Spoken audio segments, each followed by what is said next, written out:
Oh, que c'est bien. Bonjour frères et sœurs et amis, bonjour. Content d'être avec vous ce matin. Merci de faire le déplacement pour être avec nous ici à l'église Le Village, à Pétionville. Et si vous nous regardez en direct également, merci à vous qui êtes branchés YouTube, Facebook, pour être en direct avec nous ici à l'église Le Village. Merci, nous saluons nos amis qui sont en ligne. Pasteur Valsin, Sœur Betty, ma famille qui est là. Non, ma famille n'est pas là non plus. Je salue ma femme et mes enfants qui ne sont pas là. Et je les salue aussi. Nous allons continuer avec cette série qui s'appelle Exit. J'ai trouvé la sortie, Exit. Je rappelle que c'est une série que nous avons commencé depuis tantôt déjà plusieurs dimanches et nous sommes aujourd'hui à la 5e partie de cette série pour parler un peu de la vie de ceux qui sont dépressifs, de ceux-là qui vivent des moments très, très, très difficiles et même pour évoquer les tentatives de suicide qui sont dans la vie de bon nombre de gens. Et hier encore, j'ai lu un post de l'équipe de CDC aux États-Unis, qui a révélé en 2022, il y a plus de 50 000 suicides aux États-Unis en 2022. 50 000. C'est beaucoup ça, c'est alarmant même. 50 000 suicides. Ça, c'est très, très, très alarmant. Donc, nous présentons cette série juste pour vous encourager, mais pour donner un aspect, une explication biblique à cette phase de la vie de quelqu'un qui vit une dépression. C'est juste une vue biblique. Je l'ai dit à plusieurs reprises que ce n'est pas une approche médicale.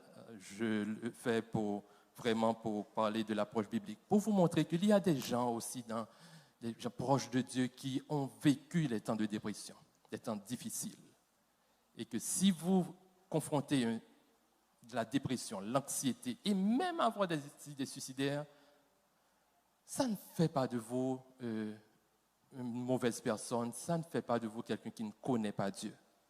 Nous avons vu pas mal de gens très proches de Dieu, Élie, Samuel, et nous avons vu Job.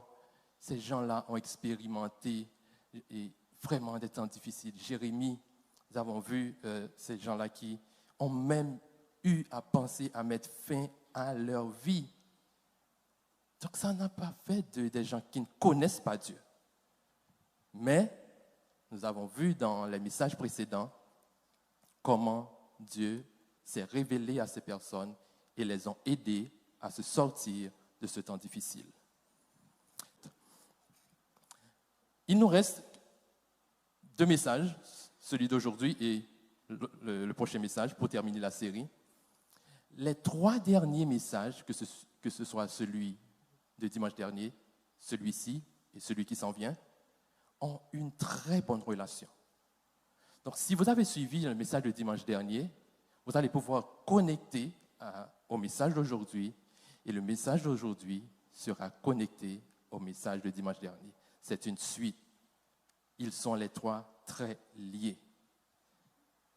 Contrairement aux 4 autres messages qui ont été passés, les 2 derniers ne vont pas identifier quelqu'un qui vit une dépression. Maintenant, ce sera le temps de voir la sortie. Comment sortir de cette dépression et comment comprendre cette dépression. Je vais reprendre une phrase qui a été dite dans le dernier message pour connecter ce message, pour faire la suite. J'avais dit, et ça s'était projeté sur l'écran, je ne sais pas si vous avez pris des notes, que la compréhension que nous aurons de ce qui nous arrive dépend grandement de notre croyance. C'est ce qui était écrit dimanche dernier. La compréhension que nous avons de ce qui nous arrive, comment nous comprenons ce qui nous arrive vraiment, ça a un lien vraiment très serré avec ce que nous croyons, notre croyance. Dépendamment de ce que nous croyons, si nous croyons que quelqu'un nous fait du mal, nous allons vivre ce choc, cet événement d'une façon. Si nous croyons que c'est Dieu qui nous punit, nous allons vivre ce choc, cette tragédie d'une façon. Chacun vivra cette façon de la façon dont il comprend ou elle comprend quand elle a la croyance en Dieu ou en celui ou en l'événement qui lui arrive. Par contre, aujourd'hui, nous allons voir vraiment la question qui a été posée pendant longtemps, au début de cette série, et ce sont les 2 derniers messages qui vont l'aborder, c'est pourquoi tant de souffrance? Pourquoi tant de souffrance? N'oubliez pas que Job lui-même avait posé la question. Il ne savait pas pourquoi il souffre autant. Est-ce que j'ai fait quelque chose de mal? Est-ce que ma bouche a prononcé quelque chose de mal? Qu'est-ce que j'ai fait de mal? Et vous vous rappelez que les amis de Job ont dit que certainement, Job, tu as fait quelque chose de mal. Certainement, regarde dans ta vie, regarde ce que tu as fait. Rappelle-toi, il y a sans doute quelque chose qui explique pourquoi tu souffres autant. Et Job, lui, qui a défendu son cas, n'a pas vu nulle part dans sa vie où il a fait ou dit quelque chose de mal. C'est pourquoi il a dit, moi-même, je vais défendre ma cause devant l'Éternel, devant le Dieu même, parce que je ne sais pas, Seigneur, pourquoi tu me traites ainsi? Qu'est-ce que j'ai fait de mal? Vous vous rappelez que la question n'a pas été répondue pendant toute la durée de la souffrance de Job. La seule chose que Dieu voulait que Job sache, c'est qu'il fallait se détourner le regard. Ne pas regarder à lui, à sa cause, à son état, mais de regarder à la grandeur de Dieu. C'est tout ce que Dieu voulait que Job sache. Ne regarde pas à ton état, mais regardez combien je suis grand. C'est tout ce que Dieu voulait que Job sache. Aujourd'hui, nous allons voir ce que j'appelle la transformation dans la dépression. La transformation dans la dépression. La première partie de ce message sera très difficile à saisir. Très difficile à saisir. Sera abstrait. Et en préparant le message, j'ai prié le Seigneur que son Saint-Esprit, ici même ou bien ailleurs, ceux qui nous regardent, ceux qui vont regarder le message, que Dieu aide à comprendre cette première partie. Car moi-même, il y a déjà peut-être 2 mois que j'ai préparé cette partie-là pour essayer de comprendre. Je vous avise que ce sera difficile à comprendre. Donc, prenez le temps d'écouter. Je vais doucement et avec des mots simples pour essayer de vous faire comprendre. Ce sera très difficile à comprendre. La deuxième partie, ce sera l'explication, l'application de la thèse que je vais développer. Donc, si vous vous trouvez troublé par la première partie, ce n'est rien. Retrouvez ce message encore en ligne, allez regarder, et c'est disponible sur YouTube, sur Facebook. Vous allez pouvoir réécouter et peut-être réassimiler ce qui a été dit. Parce que cette partie est vraiment difficile à saisir. Avant, pour vous aider un petit peu, nous allons lire quelques portions de l'Évangile. Nous allons lire 2 portions, dans 2 livres différents, pour asseoir la thèse et pour vous expliquer vraiment ce que nous allons vous dire maintenant. Je vous invite à lire avec moi dans Actes, le chapitre 9. Nous allons lire les 9 premiers versets de Acte 9. Après quoi, nous allons lire Ésaïe 45. Nous allons lire 2 versets dans Ésaïe 45. D'abord, lisons Acte, chapitre 9, les 9 premiers versets. Ce sera affiché sur l'écran. Si vous êtes en ligne, si vous êtes ici dans l'Assemblée, si vous voulez ouvrir votre Bible pour lire avec nous, sentez-vous à l'aise de le faire. Je commence. Cependant, Saul, respirant encore la menace et le meurtre contre les disciples du Seigneur, se rendit chez le souverain sacrificateur. Il lui demanda des lettres pour les synagogues de Damas, afin que s'il trouvait des partisans de la nouvelle doctrine, hommes ou femmes, il les amenât liés à Jérusalem. Verset 3. Comme il était en chemin et qu'il approchait de Damas, tout à coup, une lumière venant du ciel resplendit autour de lui. Il tomba par terre et il entendit une voix qui lui disait « Saul, Saul, pourquoi me persécutes-tu » Il répondit « Qui es-tu, Seigneur » Et le Seigneur lui dit « Je suis Jésus que tu persécutes. Il te serait dur de regimber contre les aiguillons. » Tremblant et saisi d'effroi, il dit « Seigneur, que veux-tu que je fasse » Et le Seigneur lui dit « Lève-toi, entre dans la ville et on te dira ce que tu dois faire. Verset 7. Les hommes qui l'accompagnaient demeurèrent stupéfaits. Ils entendaient bien la voix, mais ils ne voyaient personne. Saul se releva de terre et quoique ses yeux fussent ouverts, il ne voyait rien. On le prit par la main et on le conduisit à Damas. Verset 9. Il resta 3 jours sans voir et ne mangea ni ne but. Allons lire en Isaïe maintenant. Isaïe 45, versets 2 et 3. L'Éternel parle à Cyrus, le roi Cyrus.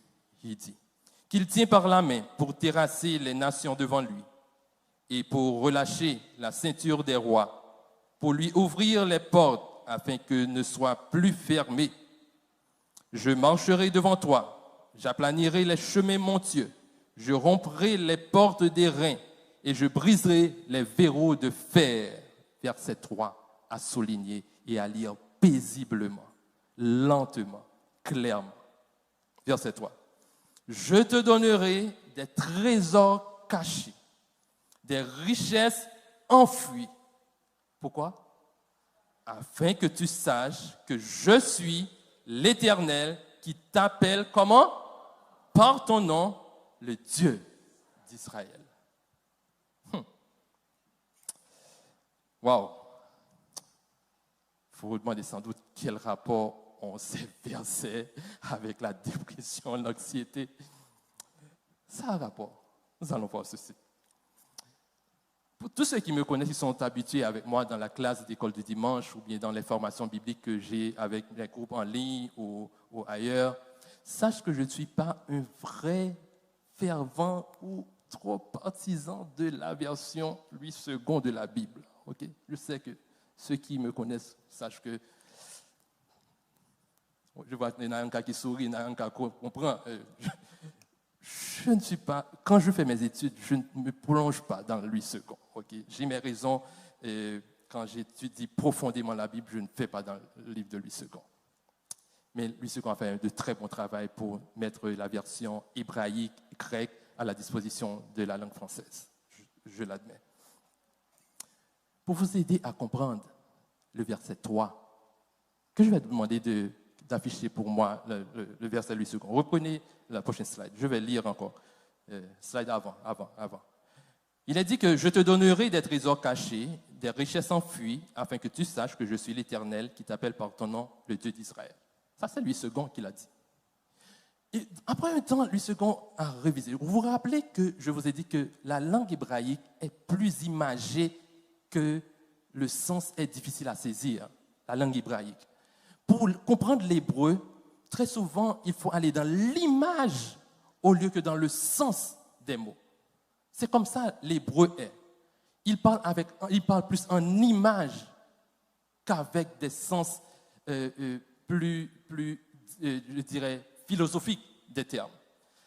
Louis II a compris qu'il a raté quelque chose dans la traduction de ce verset. Il a révisé. C'est pourquoi ils ont sorti la version Louis II 21. Ce sera affiché ici. Voici ce que dit Louis II 21. Je te donnerai des trésors, changés, dissimulés par les ténèbres, des richesses cachées. Avant, c'était des trésors cachés. Je te donnerai des trésors cachés. Maintenant, je te donnerai des trésors dissimulés par les ténèbres. Je suis allé dans la version hébraïque. Ce n'est pas encore ça. Ce qu'on n'a pas encore exactement rapproché du sens vrai de ce que l'hébreu a dit. Je suis allé dans Semeur pour voir ce que dit la version Semeur. Semeur, encore pas tout à fait traduit. La version Semeur dit « Et je te donnerai les richesses cachées et les trésors déposés dans les lieux secrets pour que tu saches que c'est moi l'Éternel. » Des trésors déposés, des trésors cachés. Encore, ce n'est pas encore tout à fait cela. Il y a la version Darby qui a repris exactement ce que l'hébreu a dit. Et la version King James, la version en anglais King James, a repris exactement la traduction que l'hébreu a dit. Et ça va être choquant, mais c'est ce que l'hébreu dit. Je sais que ça va paraître drôle pour vous, mais c'est ce que l'hébreu a dit. Semeur, Louis II a voulu mettre ça dans un sens très compréhensif pour nous, mais ce n'est pas ce qu'a dit l'hébreu. Qu'est-ce qu'ils ont dit? Allons lire ensemble. La version Darby dit, « Et je te donnerai les trésors des ténèbres. » C'est différent. Pas des trésors cachés dans les ténèbres.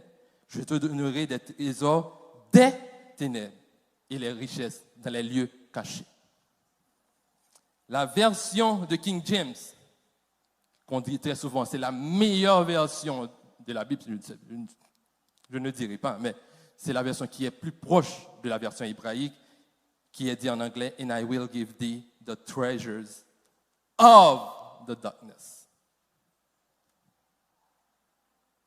Lorsque vous allez dans la version hébraïque, qu'on va afficher là pour vous, bien que ça va vous paraître un petit peu bizarre, vous n'allez rien comprendre dans ce qui a été écrit là.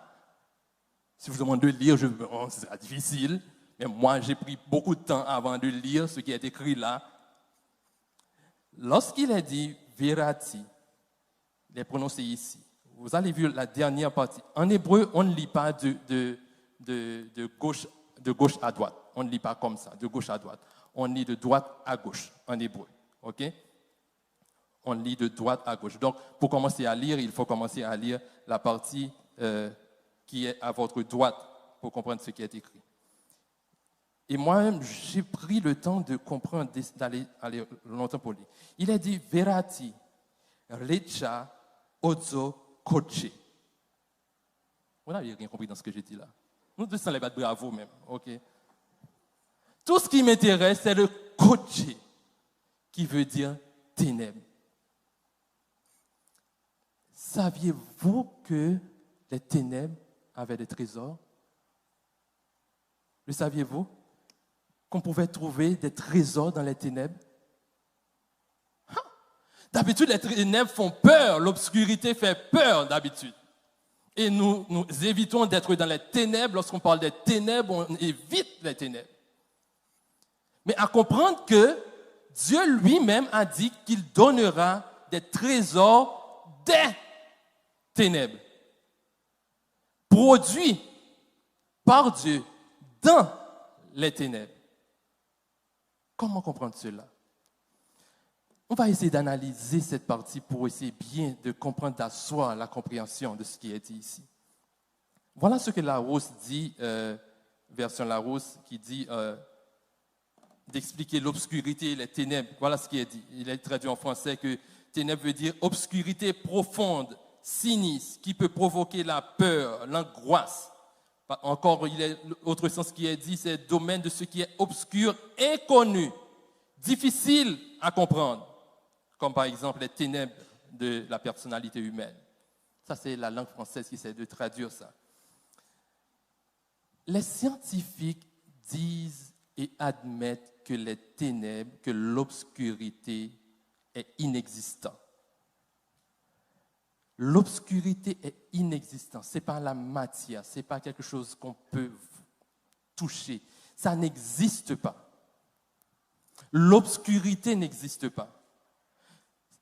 C'est quoi l'obscurité? C'est quoi les ténèbres? C'est l'absence de quelque chose.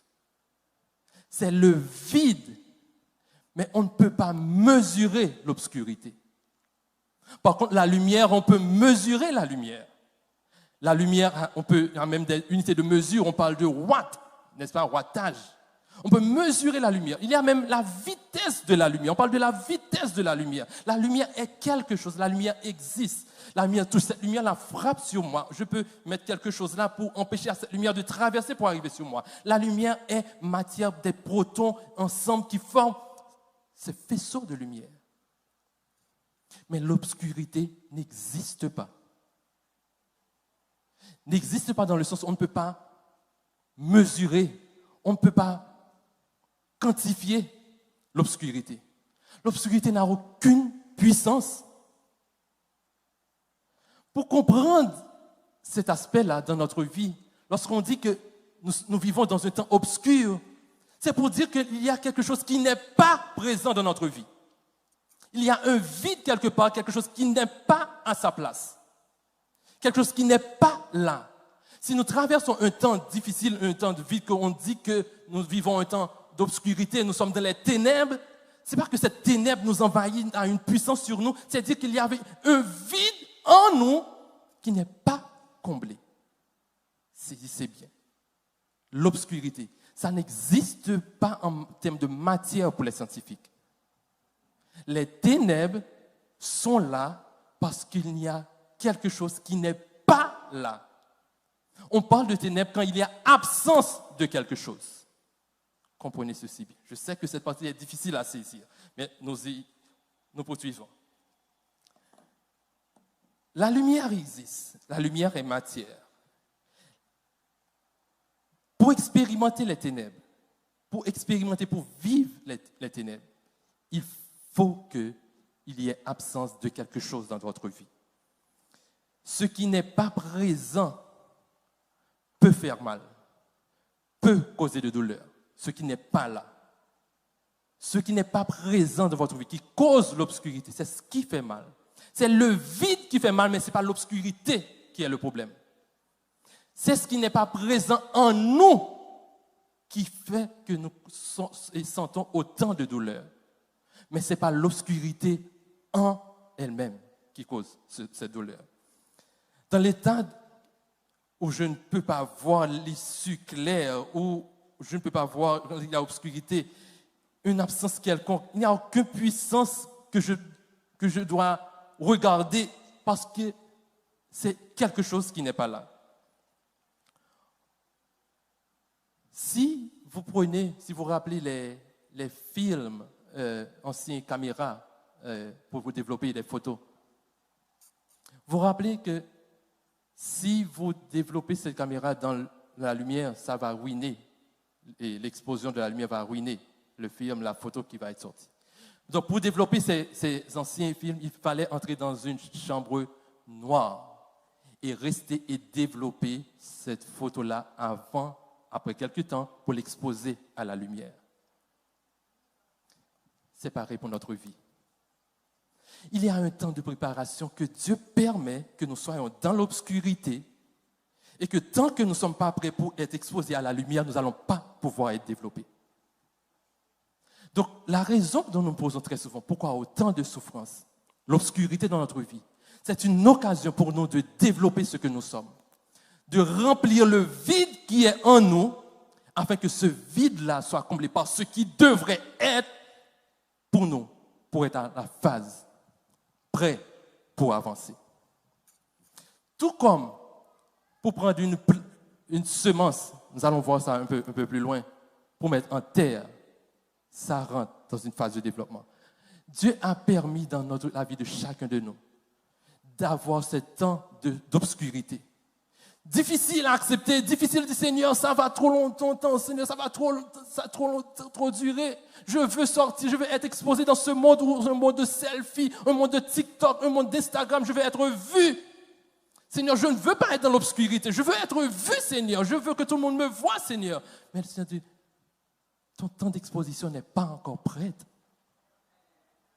Tu n'es pas encore prêt. Tu dois être développé dans l'obscurité. C'est pourquoi l'enfant, l'embryon qui est dans le ventre de sa mère est resté là, dans l'obscurité, caché, protégé, jusqu'à ce qu'après 9 mois, oui, ça va être développé pour sortir. L'obscurité n'est pas le problème. L'obscurité, c'est un temps de préparation. Ça n'existe pas, ça n'a pas de puissance. Dans notre vie, ça prend une forme qui nous effraie parce que nous ne comprenons pas. Nous ne voyons pas. Seigneur, je ne vois pas l'issue. Mais oui, je veux que tu ne vois pas l'issue parce que je te prépare à voir la lumière. Ça va venir. Dieu prend son temps pour nous développer, pour nous former, pour nous forger, pour forger nos membres. C'est vrai qu'il y a des enfants, des embryons, le bébé peut sortir à 6 mois, ça arrive que ça arrive à 8 mois, ça arrive que ça à 9 mois, mais Dieu décide que cette formation est complète, que l'enfant peut vivre. Oui, il y a un temps pour ça, mais il y a un temps qui est possible. L'embryon, il y a une étape de l'embryon, même quand Dieu peut permettre à que cet embryon n'arrive pas à maturité, que l'enfant n'ait pas vu le jour. Mais il n'y avait pas moyen pour cet embryon à l'étape qu'il était pour voir le jour. Aucun scientifique ne pouvait le faire. Comprendre l'obscurité dans notre vie, c'est exactement ce que nous allons essayer de vous permettre de voir aujourd'hui.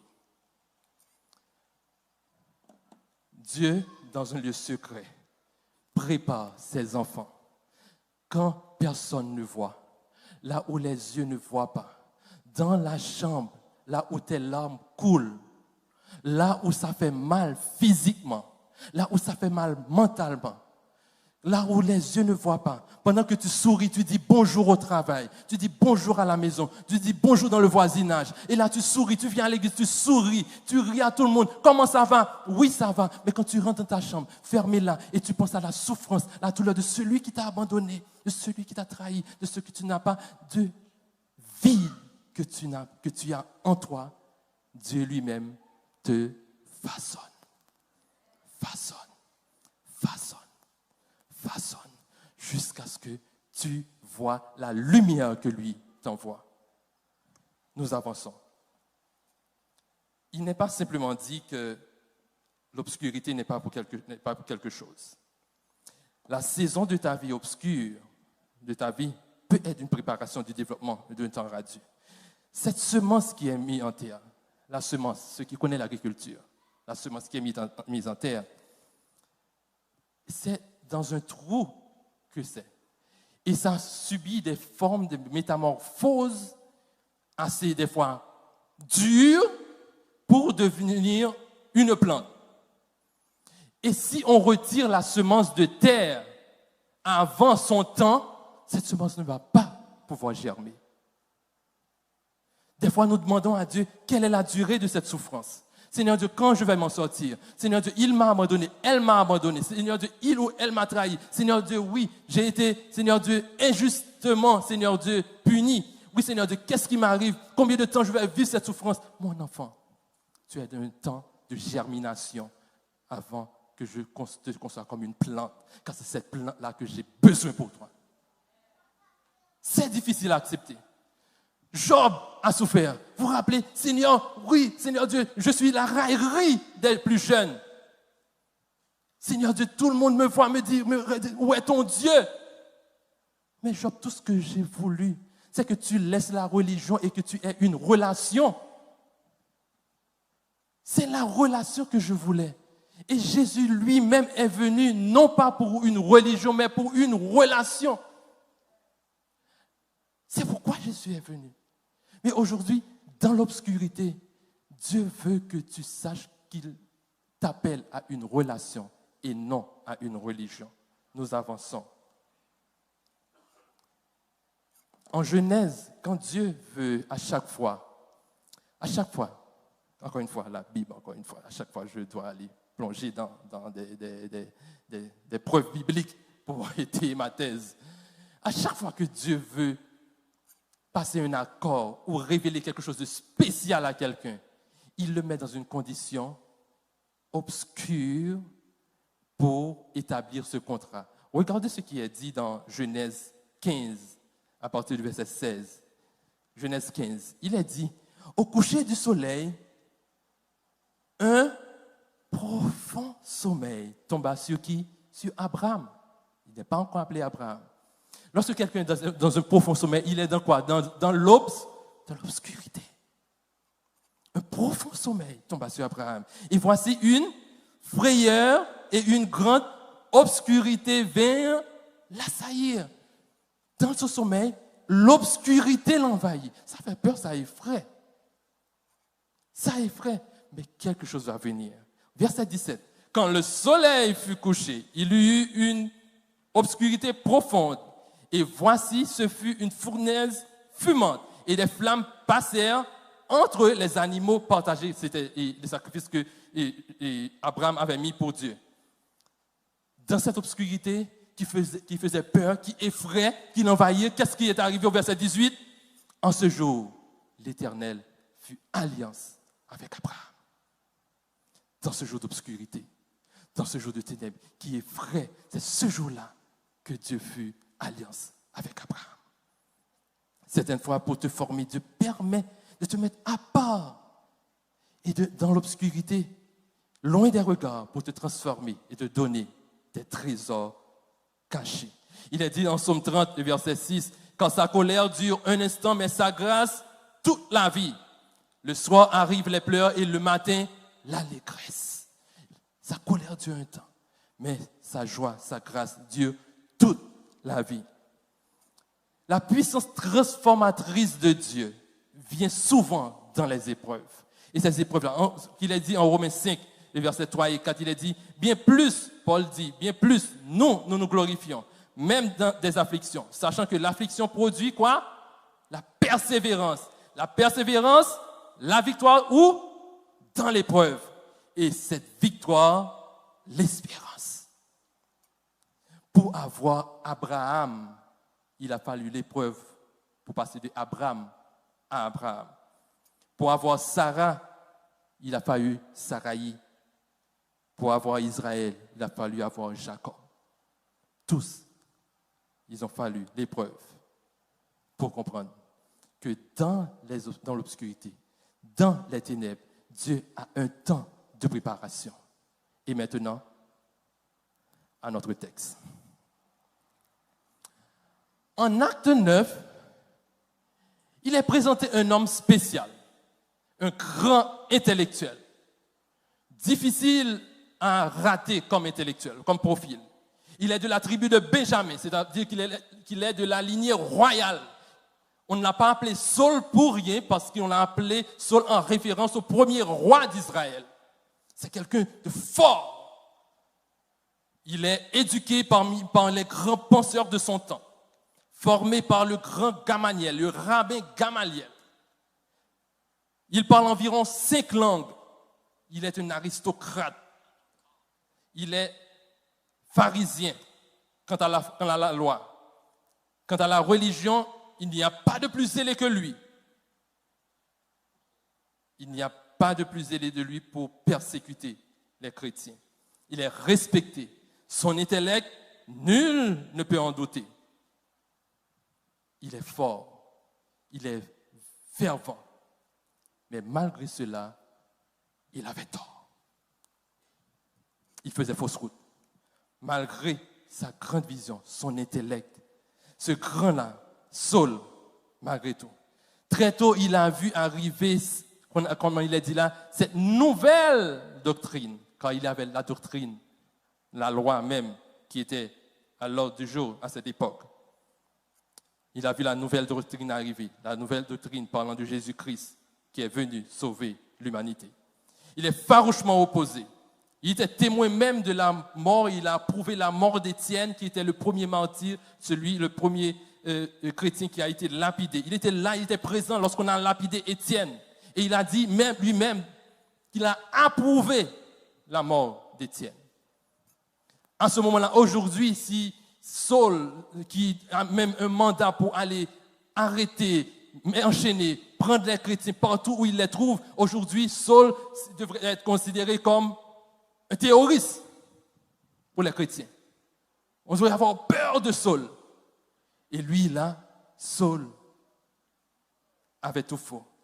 Il est très religieux. Religieux. Et selon la religion qu'il travaille. Il ne fait pas pour un gain sordide, comme il a dit. Il fait pour la religion quand il croit que ces personnes-là, appelées chrétiens, violent la religion, vont à l'encontre de la doctrine que lui a appris. Oui, la religion peut faire la guerre. La religion tue. Oui, la religion fait la guerre. La religion a tué pas mal de femmes qu'on l'aime sous prétexte qu'elles étaient des sorcières, sans excuse plus tard. La religion tue. Oui, la religion. Et là, Paul, qui est allé demander pour détruire la bastion même, là où cette nouvelle doctrine est dit, il est allé trouver les religieux, le Sanhédrin, les religieux, pour dire, donnez-moi un mandat. Je vais finir avec ce secte des chrétiens qui est à Jérusalem. Et on lui a accordé ce mandat, car lui-même, il était vraiment farouche, très connu. Et là, sur la route, la Bible nous dit sur la route, pour aller trouver ces sectes chrétiens, et là, il a dit, oh, il y a une lumière qui a frappé sa vue, une lumière qui s'est aveuglée, et il est tombé par terre, car une lumière l'a aveuglé. Parenthèse. Je sais que vous aimez louer le Seigneur pour ce qu'il a fait pour vous. Vous regardez là, j'étais à l'arrière, que vous chantez, vous louez tout ce que le Seigneur a fait pour vous, vous aimez, vous levez les mains pour ce que le Seigneur a fait pour vous. Et c'est bien de le faire, je vous encourage à le faire. Chaque jour, dit Seigneur, merci d'être bon manger, merci d'être bon laver, merci d'être bon rad. C'est bien de le faire. Et pour courage, vous faites chaque jour. Mais des fois, par contre, qui ça, il faut pour louer bon Dieu, pour ça, lui bloquer tout. Ou sont par contre qui ça, pas besoin de mettre non sur eux, non. Seigneur, merci pour ça, bloquer. Par contre, ça, Seigneur Dieu, je n'ai pas besoin de mettre non, pas besoin de mettre X, Y. Seigneur Dieu, merci pour ça, je ne pas bloqué. Sans le savoir, ces chrétiens qui vivaient là, ils sont avec sa troupe, avec peut-être sans ses équipements, allaient tuer ces chrétiens. Et Dieu sur sa route là, bloqué. Des fois, merci Dieu pour ça, bloqué dans la vie, oui. Par contre, on n'est pas nous-mêmes pour venir là, l'église, même pour ouvrir le laptop, pour venir, que ça pour faire là. Par contre, comment il va y des paniers. Louer le Seigneur pour ça, il est bloqué dans la vie. Et Saul, qui avance, il a dit qu'avec l'autorité qu'il a, une lumière l'a envahi et il est tombé par terre. Et cette lumière l'a aveuglé. Nous allons voir un peu de quelle lumière on parle là maintenant. De quelle lumière on parle. Excusez-moi. On va exposer, Saul dit, il est tombé par terre, et une lumière, en plein jour, une grande lumière. Ça veut dire que cette lumière a été vraiment en plein jour pour avoir une lumière pour aveugler. Ça devrait être une grande lumière. Et là, il est tombé par terre.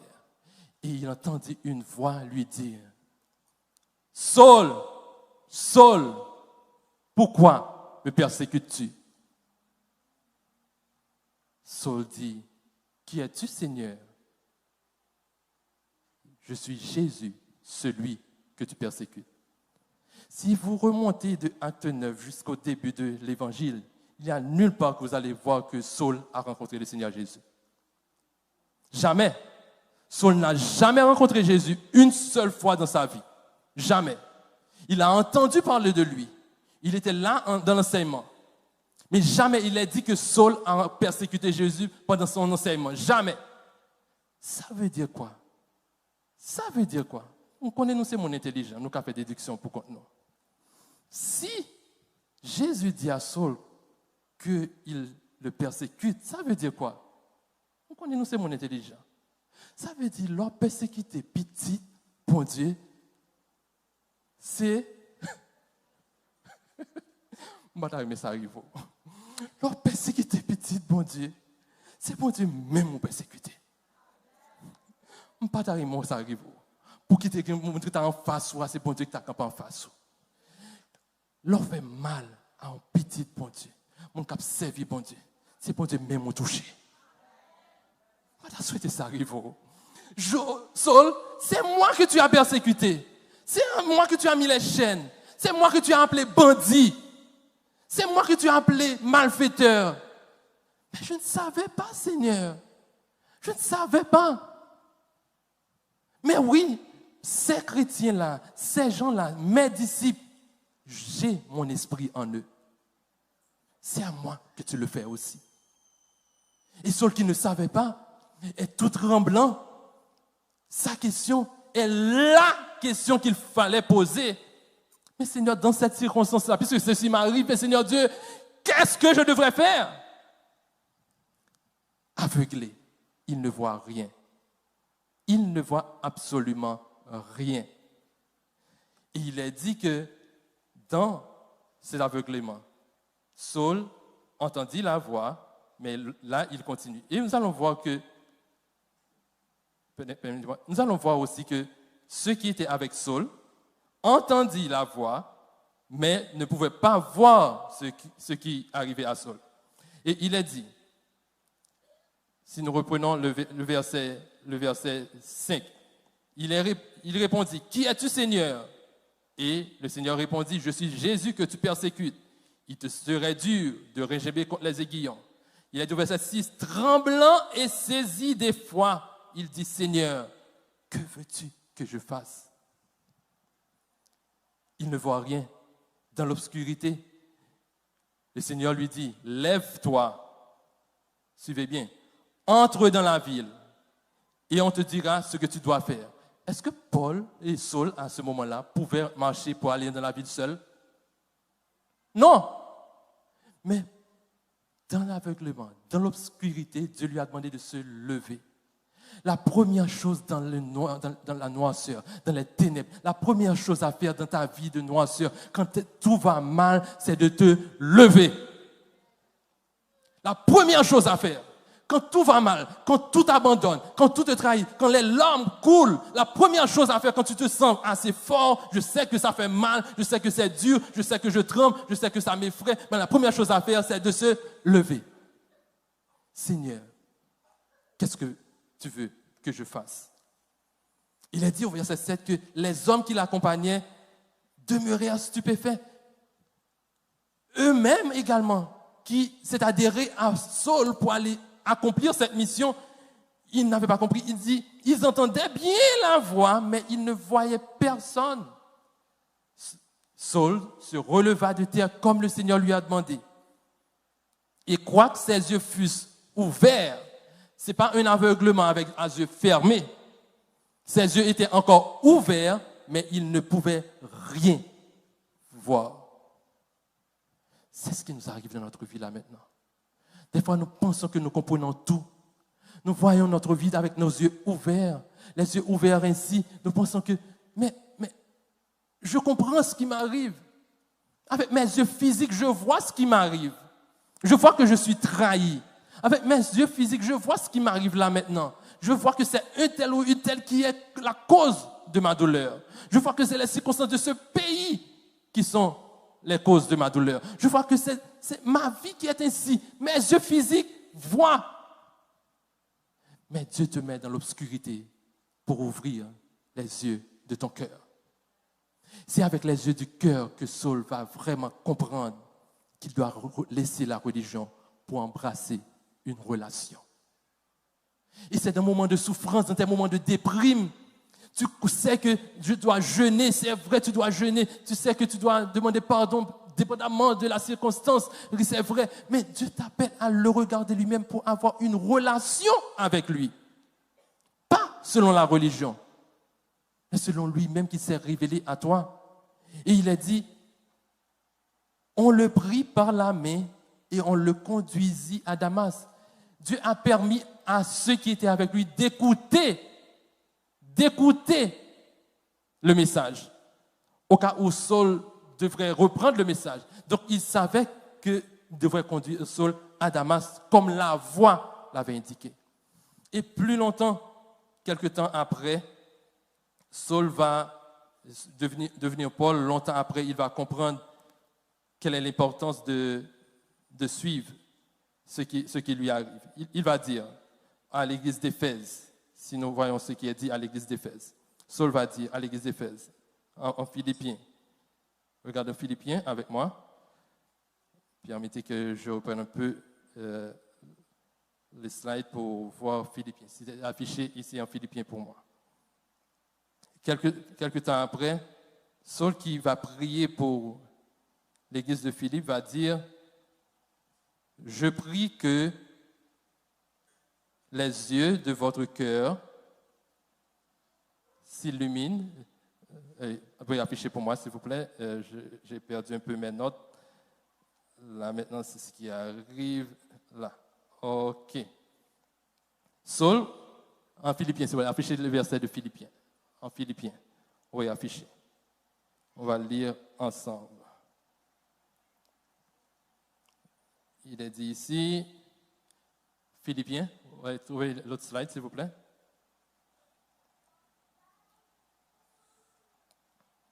Il est dit en Philippiens, ça arrive des fois lorsque vous avez des trucs technologie devant vous. Ok, ça va. Un peu plus tard, en Philippiens, Saul va dire, Philippiens 3, lisez avec moi s'il vous plaît, Philippiens 3, si vous avez ça, Philippiens 3, le verset 1er. En Philippiens 3, le verset 1er, il est dit, je me lasse point de vous écrire les mêmes choses, et de vous cela, et vous salue. Prenez garde aux chiens, les circoncis. En Éphésiens, je perds tous mes notes là, maintenant là. En Éphésiens. C'est pourquoi je prie que les yeux de votre cœur s'illuminent. Je ne cesse de rendre grâce à Dieu pour qu'il illumine les yeux, verset 17, Éphésiens 17, affiché pour moi, afin que le Dieu de notre Seigneur Jésus-Christ, le Père de gloire, vous donne un esprit de sagesse et de révélation dans sa connaissance. Verset 18, et qu'il illumine les yeux de votre cœur. C'est-à-dire que si lui-même, il a pensé, voilà ce qui m'était arrivé, les yeux de mon cœur étaient fermés, obscurcis par les circonstances. Les yeux physiques nous disent ce qui nous arrive autour de nous.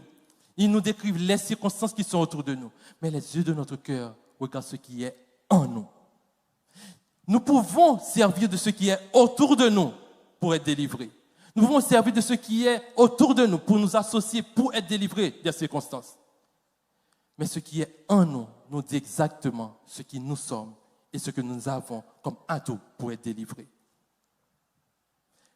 Saul n'avait pas compris cela. Pendant toute sa vie, il croyait qu'il faisait bonne route. Il pensait que c'était pour lui quelque chose de normal. Il pensait que, je suis croyant et la religion me donne comme principe que c'est la loi qui devrait me sauver. Mais le Seigneur lui dit, Saul, je veux maintenant avoir une relation. Il est au verset 18. Et qu'il illumine les yeux de votre cœur pour que vous sachiez quelle est l'espérance qui s'attache à son appel. Quelle est la richesse de la gloire de son héritage qu'il réserve à qui? À moi. À moi. Ceux qu'on appelle saints, c'est ceux qui sont sanctifiés. Si tu es sauvé, tu es sanctifié. On t'appelle saint selon la Bible. Les saints, ce n'est pas celui qu'on a mis une statue. Okay. La Bible nous dit que nous sommes saints si nous avons été justifiés par Jésus-Christ, si nous sommes sauvés. L'obscurité dont Paul, qui est arrivé à Saul, il a dit qu'il était resté 3 jours sans voir, sans manger, sans boire. On pouvait comprendre qu'après avoir accepté cette mission pour dire, Seigneur, que veux-tu que je fasse? Après avoir accepté de se relever, après avoir accepté l'aide de ceux qui l'accompagnaient pour aller à Damas, on pouvait comprendre que Dieu dit, maintenant je vais t'ouvrir les yeux pour que tu puisses voir, pour sortir de l'obscurité, pour voir la lumière. Mais non, le temps de développement de Saul, de l'enseignement de Saul était resté là, dans l'obscurité pendant 3 jours. Dans l'obscurité, il ne pouvait rien voir. 3 jours là. Je ne sais pas combien de jours Dieu va te garder dans la noirceur de ta vie, dans l'obscurité. Mais le temps qu'il a décidé, c'est le temps qu'il te faut pour être développé, pour être à l'image de celui qu'il veut que tu sois. Et aujourd'hui, nous avons ce temps là où tout le monde nous appelle de commencer à vivre, de ne pas attendre, de se dépêcher, pas attendre, il est pour me marier, il est pour me faire petite, il est pour me faire caille, il est pour me faire machine. Seigneur dit, moi-même, ma vie, ce que j'ai dans mon livre pour toi, j'ai vu que c'est étape après étape. Quand je te connais, je t'ai forgé, je connais tes cellules de ton corps, je sais que tu n'es pas prêt. Quand tu peux être prêt selon le monde, mais tu n'es pas prêt selon la relation que je veux que tu aies avec moi. C'est ce qu'il attend pour toi. Et maintenant, la grande question pour dire, pourquoi autant de souffrance? Je ne sais pas pourquoi autant de souffrance. Je ne peux pas te dire pourquoi autant de souffrance. Mais tout ce que je peux te dire, c'est que Dieu veut que d'abord que tu aies une relation avec lui. En Acte 26, versets 17 et 18, il est dit, Paul va reprendre la mission que Dieu l'avait donnée. Acte 26, versets 17 et 18, il est dit, « Je t'ai choisi du milieu du peuple et du milieu des païens, vers qui je t'envoie. » Voici la raison, verset 18. « Afin que tu leur ouvres les yeux pour qu'ils passent des ténèbres à la lumière et de la puissance de Satan à Dieu, pour qu'ils reçoivent par la foi en moi, en Dieu, le pardon des péchés et l'héritage avec les sanctifiés. Voilà les trésors qu'il a restés dans les ténèbres. » C'était ça, les trésors cachés, les trésors des ténèbres. Et dans les ténèbres, c'est la mission que nous avons là maintenant, afin que tu leur ouvres les yeux. Tu étais dans la noirceur et tu vois la lumière maintenant. Maintenant, ta mission, c'est d'aller d'ouvrir les yeux de ceux qui sont aveuglés, que ceux qui sont encore dans les ténèbres, afin qu'ils voient la lumière, qu'ils passent des ténèbres à la lumière et de la puissance de Satan, le prince de ce monde, à la puissance de Dieu, d'avoir les trésors cachés. Il y a différence entre enterrer et planter. Il y a différence entre enterrer. Aujourd'hui, dans ta douleur, tu n'as pas été enterré. Tu n'as pas été enterré. On ne te voit pas. Il y a moins de pour pas ouais. Il y a une figure partie. Tu n'as pas été enterré. Ce n'est pas la fin pour toi dans ta dépression là maintenant. Dans ta dépression, tu as été planté. Quand c'est là, ta germination commence. Si tu prends cette occasion de déprime comme un temps de fait pour toi, donc tu es enterré. Mais si dans ta dépression, dans ton anxiété, dans ta douleur, tu le considères comme un temps de germination, tu sauras que Dieu t'a planté et non enterré. Et c'est ce qui fait toute la différence. Et c'est ce qui fait aussi la relation avec l'autre message qui s'en vient très bientôt. Sache que tu n'as pas été enterré, tu as été planté. Et quand tous les autres pensent que tout est fini pour toi. Et tu verras dans l'autre message, quand on pense que tu es mort, quand on te laisse par terre pour mort, quand on te laisse par terre pour mort, quand on ne pas attendre aux nouvelles ou encore, quand on ne pas attendre des nouvelles ou encore, on pense au mourir. Il y a une suite. Il y a une suite. Et cette suite-là, tu vas voir dimanche prochain. Quand on te laisse par terre, quand on te croit mort, il y a une suite. Et cette suite-là va faire toute la différence. Et c'est là que tu vas dire, exit, j'ai trouvé ma sortie. Et cette sortie, c'est Jésus-Christ. Que le Seigneur vous bénisse.